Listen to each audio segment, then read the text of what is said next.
Hi everyone, চলে এসেছি আবারও একটা শপিং ব্লগ নিয়ে।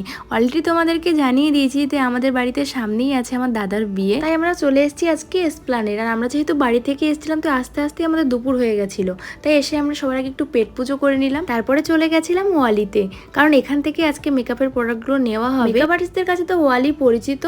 আজকে এখান থেকে আমরা মেহেন্দি তত্ত্বের মেকআপের প্রোডাক্টগুলো নেব।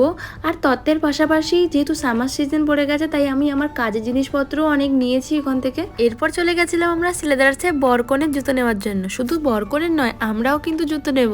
তো এখানে এসে এক এক করে বিয়ে পারপাস যে জুতোগুলো ভালো লাগবে সেরকমইগুলোই দেখছিলাম। তো এই জুতোটা আমার পায়ে বেশ মানিয়েছিল, তো এটাই আমি ফাইনালি নিয়েছিলাম। আর এদিকে কিন্তু সুমিদিও দেখছিল জুতোগুলো এক এক করে, সুমিদি কোন কোনগুলো পরবে বিয়ে আর বউ ভাতে। আমি আরো কিছু কালেকশন দেখছিলাম যে আরো কিছু ভালো লাগে কিনা, যদিও আমি একটাই নেব ডিসাইড করে এসেছি। কারণ যখনই মনে হয় আমি জুতো নেবো তখনই আমি সিলেদার্স চলে আসি আর জুতো নিয়ে চলে যাই। তো রিসেন্টলি আমি বেশ কয়েকবার ঘুরে গেছি, তাই আমি ভেবেছিলাম আমি একটাই নেব।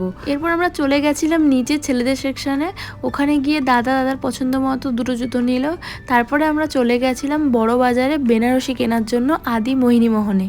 দেখো, আগে একটা ভিডিওতে তোমাদেরকে দেখিয়েছিলাম যে আমরা শান্তিপুর থেকেই বেনারসি সমস্ত কিনে নিয়ে এসেছি, কিন্তু সুমিদি পরে আবার ডিসাইড করলো যে না, লালটাই পরবে। তো সেই কারণে আমরা চলে এসেছিলাম আদি মোহিনী মোহনে।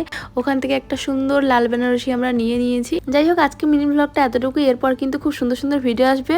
অবশ্যই নতুন হলে চ্যানেলটাকে সাবস্ক্রাইব করে দিও। দেখা হবে নেক্সট ভিডিওতে। বাই।